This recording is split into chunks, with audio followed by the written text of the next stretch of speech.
It's not in the face! Thank you. Hello and welcome to Hey, Not the Face with your host, John Nash, and your producer, me, Steffi Haynes. And today we have a jam-packed show for you. We have talk of International Fight Week and UFC 317. We're going to look at some of the things happening behind the scenes with Justin Gaethje. We're going to take a look at a press release from Berger Montag about how many fighters actually filed their claims. We're going to take a look at the steady decline of the amount of MMA fights that is happening right now. We're going to look at journalism in MMA right now. We're going to look at Canelo versus Crawford. We have so much content for you today.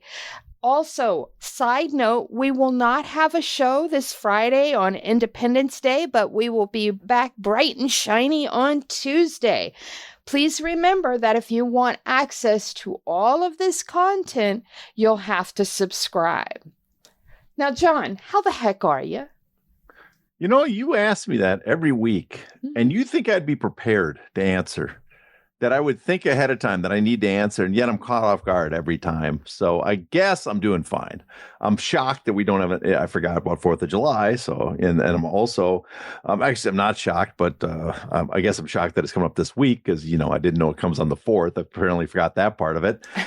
And I'm stressing because I'm supposed to, my significant other, I'm supposed to fly out here to LA and, you know, for the 4th, but she hasn't picked a date. And now ticket prices are going to skyrocket. And, you know, who's going to be to blame for that if they start even complaining just a little bit about the increased price because they did make up their mind weeks ago. So I got that going for me. Oh, the dilemma, the 4th of July dilemma. Yes, and I got a feeling. And I'm heading out to Minnesota in 2 weeks. So I'm like, what? Now I'm at this point. What's the point of paying extra for last minute for you to fly out? So, yeah, we got that. But before Friday, I just thought of something. You know what? We might have something for Friday. I might have some bonus just for the subscribers because there's something very easy I can do that I think they'd find very interesting that I will post for the paid subscribers. So there, we might have something extra for you guys. Is that a definite or a maybe? Well, it's always a maybe because you never know what unforeseen consequence, you know, an asteroid might hit me tomorrow. So you never know. But other than that, barring some massive disaster, I think it's a guarantee. All right. Well, there you have it, folks.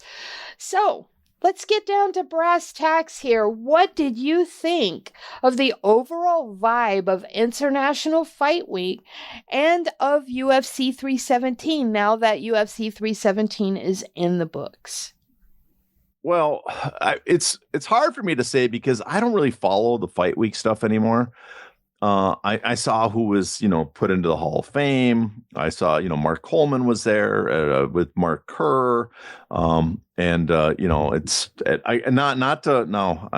I'm sure some people are going to be upset at me and stuff, but as a UFC Hall of Fame, I don't quite see how Mark Kerr gets into the Hall of Fame. The guy had a kind of a legendary run in the beginning. The Smashing Machine documentary is one of the most important documents about mixed martial arts. But he only fought, I think, in 2 tournaments, 2 4-man tournaments in the UFC during the and these were not the original tournaments. These were the later tournaments when the super fights were on top of the cards. So it's not like he had a stellar UFC career. He had a minor UFC career because he didn't want to compete with his friend Mark Coleman, and then went on to Pride. So he had an interesting career, but it's just weird how he's a UFC Hall of Famer and someone like Frank Shamrock, who actually had a legendary career in the UFC, is not. I guess I'll get that out there. But besides that small complaint, I'm not going to make a big deal. You know, good for Mark Kerr. I didn't really pay much attention to Fight Week, but I had a vibe from some of my friends that not a lot of people were into this card as much. But when it took place, I had the reverse vibe that people were really into it. Even my casual friends who didn't seem to have any interest before the fights, I was getting some texts during the fights indicating that they were watching and there was some interest from some of them and that the fights were delivering what fans wanted. So my vibe overall, I guess, from it was that it maybe wasn't as big as you'd expect a fight week card was, but it really delivered for the UFC.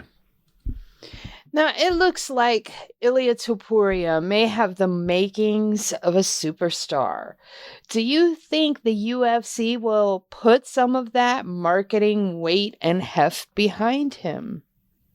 I mean, I think they are starting to. They're definitely lining up to be a star. I don't know what the marketing weight they could do. I mean, one thing was nice is that according to our sources, that me and you, we got a message, and I don't know if it's been reported elsewhere, but apparently the Netflix chief content officer was in attendance at the UFC event.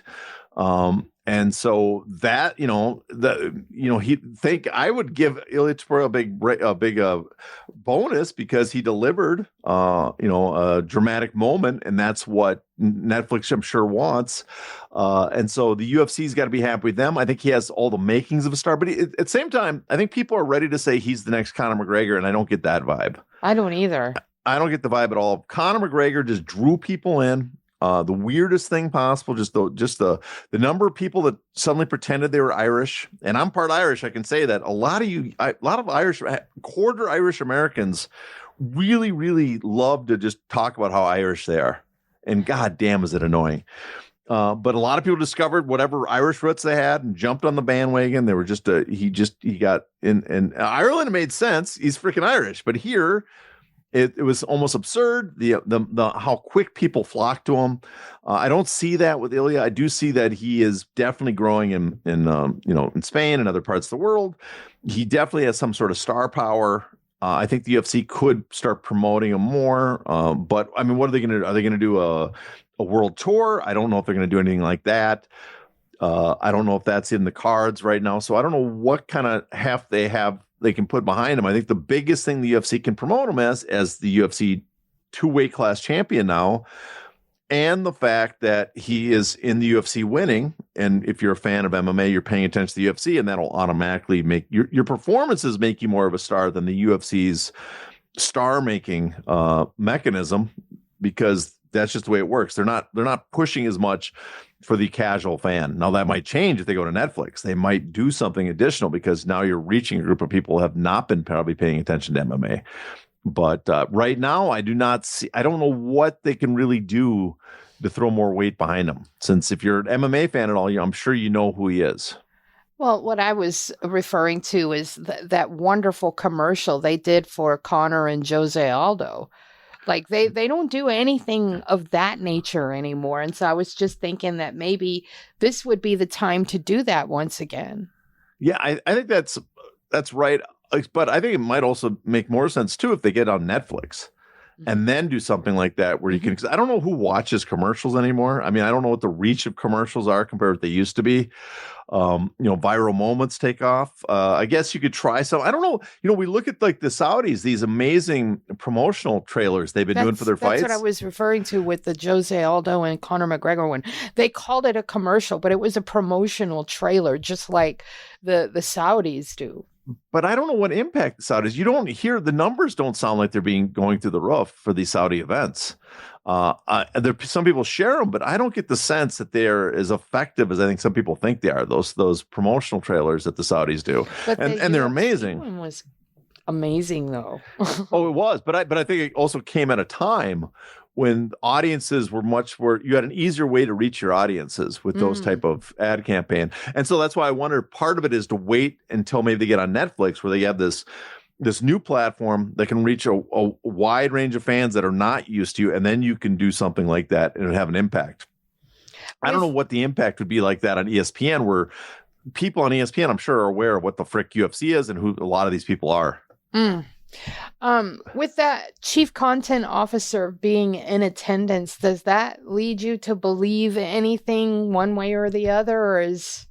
I'm not sure. I mean, partly because they have a relationship with them in the TKO. They might have just showed up because they're still discussing. They have the Canelo-Crawford fight coming up. And they could be still in their discussions for the UFC. Maybe they want to demonstrate something else about the UFC. It makes me think, though, I think the UFC seems intent on being on Netflix. To me, it's the degree they're going to be on Netflix. And I don't know if that's a UFC decision at all. I think that's a Netflix decision. How much of UFC content do they really want? Okay. All right. Now, Dana White said that Spain was, quote, not an option now at the post-fight presser. He then said that Spain was a goal, though, and that they hope to get the deal done to go next year. Do you think that's because of site fees? I do probably believe that plays a big part. I mean, it could be also the scheduling, could be like the dates they want to have a major football events or something like that, or, the arena's occupied right now. But I think the number one reason, we've seen how important site fees are, how much money they can make in addition to the pay-per-views and the broadcast rights, so that I think site fees pay a pretty big part of that. They want some sort of site fee, or the having it located there has to drive the other revenue sources so much, spike the other one so much, it makes sense to do it in Spain, even without the site fees. But I think the site fees plus probably scheduling are the two big reasons I would give, or guess at least, for why that it's not going to happen this year. He was informed of how well the event performed in Spain, which was compared to, and I quote, a Real Madrid game, a Nadal tennis match, or an F1 race, by a reporter. And he responded, yeah, we have a star on our hands. What do you think that means to Dana White? Well, I think it means to Dana White they have someone that can drive a territory or region for them. The big question is for his star, because stars are important, is what does this star power mean in America as well?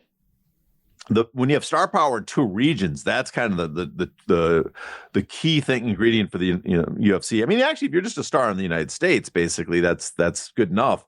But to have it in two regions, Conor McGregor was big in Europe and huge in the United States. That's why he's the biggest star. But Khabib was a massive star too. He was huge in Middle East, North Africa, in the former Russia territory, the former Soviet territories, and Russia specifically. And that's you can drive tons of money there. And additionally, he's not as big as Conor. He's not as big as GSP in the United States. And he's definitely not as big as he is in the Middle East and North Africa and Russia as he is there. But you add those together. Nurmagomedov was a massive star. And mostly because of the overseas. He's a star in America, but gigantic star in the Middle East and Russia. GSP is a big star in America, massive star in Canada. So I think that's what he's looking at. Is right now is we have a star definitely in Spain, a massive star in Spain, and it looks like he's gaining traction in the United States. And that's the secret sauce for the UFC. And I think Dana White's got to be ecstatic for that. It was also announced that Topuria and Paddy Pimblett will be next for the title. Do you think that's a wise choice? Well, I'm not. Didn't Dana White kind of backtrack on that might not be the next one? I'm not. I know they invited Paddy Pimblett on, other people said, but I thought Dana White said that they still haven't decided what to do with them. I think the question is for Pimblett. Well, part of it, my question is, I mean, what do you think the risk of putting Paddy in another fight is? If you're worried that Paddy could lose, there's a good chance he could lose in another fight against one of the top contenders, then maybe you want to cash on this right now. The other question I'd have is, what kind of business could this do? Is it so much above the normal event that it's worthwhile doing right now? And I kind of think it is. I think fan base, most fans are more aware of these guys than other fighters in the UFC. It's also potentially a fight I think that would sell well in Europe. Now they said they're thinking about Europe next year, maybe Spain next year. Maybe that's when they're thinking about doing a fight between the two of them. Maybe that makes more sense. But I do think it's possible that a Pimblett-Topuria fight, my understanding is Paddy's the biggest star in the UK, in Britain, on the UFC roster. I think it seems, even bigger than Tom. I'm not sure 100%, but that's what I heard. And that Ilia is bigger than anybody in Spain. Now, I do not know if you could sell pay-per-views in Spain. They play them overnight, late middle of the night in Spain on I think it's was it Eurosport 2 or something, some channel like that. But if you could sell pay-per-views in Spain and sell pay-per-views in the UK, which they do occasionally, potentially perhaps this is the type of bout you should take hold in Europe on European time if it could generate enough revenue to offset what you'd lose in the United States. So to me, it makes sense to do because I don't know if it's worth risking Paddy any further. It makes sense. Well, I guess it does make sense if you're worried about Paddy's health. But beyond that, it makes sense to do now. I just don't know if that's what they're thinking. Maybe they're thinking we want to hold this fight off because we would like to do it. And this would be the fight we'd like to hold in Spain next year. Dana White said that if Justin Gaethje is thinking about retiring, he should probably retire. He said that Gaethje has been an exciting, fun fighter to have in the UFC, and that this ultimatum is kind of wacky, this ultimatum for him to fight for a title or to retire. So my question to you is, Gaethje much of a draw? And do you have thoughts on what Dana stated there? I mean, I don't have much thoughts on what Dana stated, and Gaethje being draw. I think Gaethje has some star power. He's not like a big star. He's not a draw in the sense like he can sell pay-per-views on his own. But I think fans are aware of him and they know that he fights a style that's exciting. People are he is in the top 1%, 2% of recognizable. Was there 700 fighters in the UFC? Okay, maybe not the top 1, but top 3 to 4% of recognizable fighters in the UFC, which is valuable commodity. I don't know why Dana White throws the idea away so quickly though, because I think it'd be good for them to take advantage of where Topuria is right now. On the interest in him, because he's exciting as hell. I mean, he just Chucky Olives maybe didn't fight the best fight. I mean, I don't know if it's smart to keep your chin that high wading into a guy that's a really good boxer, but that's just me talking. But the knockout was electric, and I would try to get Topuria in another fight as quick as possible. Maybe Topuria doesn't want to fight, but if he does, I think I would favor him heavily over Justin Gaethje. It's a fight that would kind of sell, give him another chance to get I think the way Justin fights too, pretty good chance someone goes to sleep, and odds are it's Justin. That would be great. And then, especially if you're trying to delay the Paddy Pimblett fight, then get to Paddy Pimblett, and then, just rack up some exciting, dramatic, spectacular wins by Ilia. And you're kind of combining the both of kind of the charisma of a Conor McGregor type figure that people think he is, but also people got to remember how Anderson Silva became a big star. It didn't happen overnight. It happened by consistently delivering spectacular knockouts over like Vitor Belfort and other guys, or comeback wins over Chael Sonnen, and put him in the class of being one of the top drawing fighters. And I think you can combine that with Ilia. I don't think Ilia costs them so much right now that they don't want to have him fight multiple times. In fact, no fighter really gets paid that much that they couldn't put him on any event. But I think it would be smart. Just get him out there quick right away, because why not? Why not? People want to see him. Why not give them as much of Ilia Topuria as possible right now? I like that. I like it a lot. Now, we got a press release from Berger Montague. And for those of you out there listening that don't know that name, that is the primary firm that represented the fighters in the UFC antitrust case. And the press release revealed that 97% of the fighters filed their claims, representing around 99% of the compensation. What do you make of this? This is very good news. Very good news for the fighters. Very good news for the lawyers involved. And people should remember, if you're listeners, you probably do recall that we've had several members, several attorneys for Berger Montague on the show. We had Eric Kramer and Michael D'Angelo, who are two of the lead attorneys. They answered questions about the settlement. We had Rob Macy on the show. He's the guy that founded the Mixed Martial Arts Fighters Association. He's an attorney at Berger now. And he's the guy that actually launched this whole lawsuit. And so we've had them on, and they've got to be ecstatic, because what this reveals is, first of all,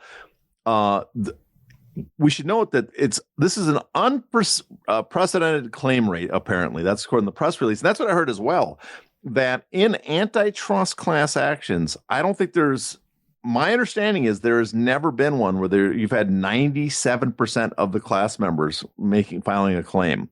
And so that is a record right there. On top of that, it's 99% of the compensation. And so they give a breakdown of how many fighters will make how much money off this. The average distribution will be approximately $250,000, according to them. I think it's a little less because it's supposedly 1,100 fighters, 250,000, 1,100 fighters. The amount it's supposed to be I think it'd be a little over 230,000, but I guess they're just approximating. So I guess that's close enough. There will be 35 fighters who will net over $1 million. Nearly 100 fighters will net over $500,000. More than 200 fighters will recover over $250,000. And then over 500 fighters, basically half the fighters will get a net of excess of $100,000. So the median payout for these claims is around $100,000, according to this, which is a sizable amount for fighters, because you got to remember, a lot of the fighters that are in the class only fought a couple times, maybe once or twice as their careers came to an end at the beginning of the class action, or their first or second fight in the UFC took place during the class action, the class period. And so they're not many of their fights fall under the class period, but you add it up, that is a remarkable amount. And on top of that, that 97%, if you figure it out, that's only 33 fighters of all the fighters, approximately 33 fighters did not claim their settlement, which is just as impressive. And I think we should point out is someone, Jay Adelson of PC Adelson, an antitrust attorney himself, he gave a rating to this case based on, from an antitrust attorney's point of view, and he gave it an A+. And so it's kind of interesting to see how, when this case was first announced, how negative fighters and fans and everybody was towards the settlement. And then you see people like Adelson bring up how just extraordinary this settlement was, that 99% the compensation levels were unprecedented, that 97% claims was unprecedented, that the 40% of baseline damages, which fans criticize heavily, is actually a rare feat, which is an excellent amount to recover. And so it's interesting, too, to see on social media how positive fans now seem to be reacting to the settlement now that kind of numbers are coming out. I know some are still upset that there was not injunctive relief or there wasn't more money, but I think also a large number of fans realize that there is potentially now injunctive relief with the future cases. Although some fans still demonstrate, I think, how little they followed this case, because I noticed a lot of people congratulating Mark Hunt, thinking this was the Mark Hunt lawsuit, but that's a different case. But all in all, I think this is excellent news for the fighters and for their attorneys, and that's my reaction to that. Is there any way to know which fighters did not collect their settlement claim? You know what? Interesting enough, there kind of is. We can calculate what fighters are going to earn from the settlement because we know about $250 million goes to the fighters after legal fees. We can then figure out, based on the formula, how much each fighter is going to make. We also know, because of the antitrust lawsuit, we have in disclosure, we know from one of the reports that we have every purse listed for UFC fighters that were paid during that period. And through a bunch of deductions that we can take, we can figure out which fighter gets which purse, and so we can total up what every fighter, almost every fighter should make. And so we know what fighters made for the most part during the class period, individual fighters. So we know what their settlement should be.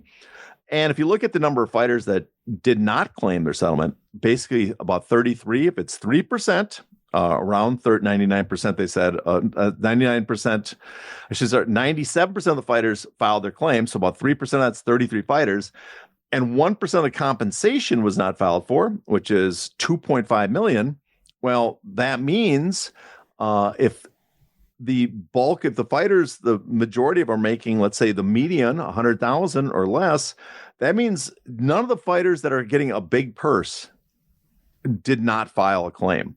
So all the fighters that the top fighters that people are worried about them, the guys that got paid the most, all of them are collecting on this settlement. So John Jones, we know he's due to get $6.5 million. We know he filed.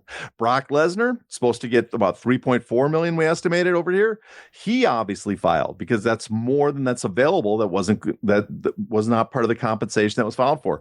Ronda Rousey's, who's supposed to get over $6 million, she filed. We know Anderson Silva finally filed and he's supposed to get over $10 million. McGregor, his $9 million. George St. Pierre and $6 million. All those guys filed. It's possible that Sean McCorkle, who's got like 18,000 coming to him and will not stop complaining on social media about that. Maybe he didn't file his claim, but I think he did. So the 33 fighters that did not file their claims, it sounds like they are just the smallest portion of fighters, the smallest purses, the smallest payouts available to them, I should say, that did not file their claim. We also should note too, it's interesting enough that a lot of fighters, the company men, the ones that maybe were going to testify on behalf of the UFC, we know they also filed their claims. We know that Chael Sonnen, who had about $1 million, I think, coming to him, that's the estimate we had, he obviously filed because otherwise there would be no money available for anybody else. Michael Bisping, did not Bisping once when this case was opened up, when the complaint was filed, didn't he say that these the fighters filing it were disgruntled losers? I think he did say that. That was the term.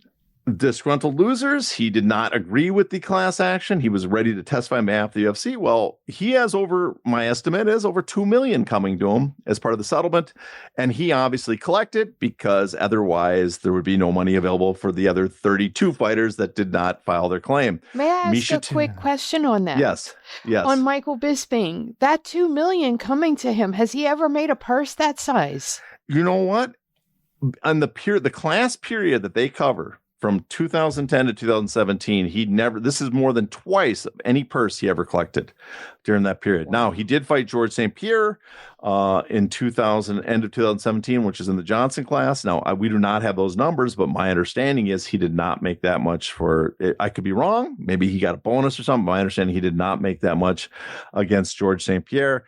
But we know for sure that this is more than twice than any purse that he ever got, for almost 3 times as much probably as any purse he ever got in the UFC, even when he was fighting for the championship against Luke Rockhold, even when he was defending against Dan Henderson.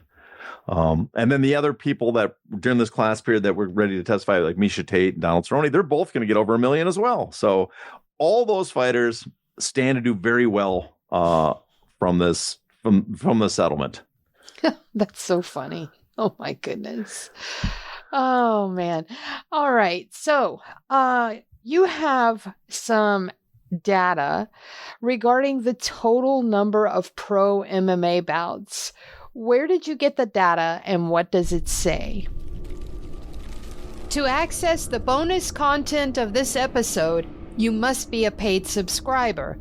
To do that, go to heynottheface.substack.com and subscribe today.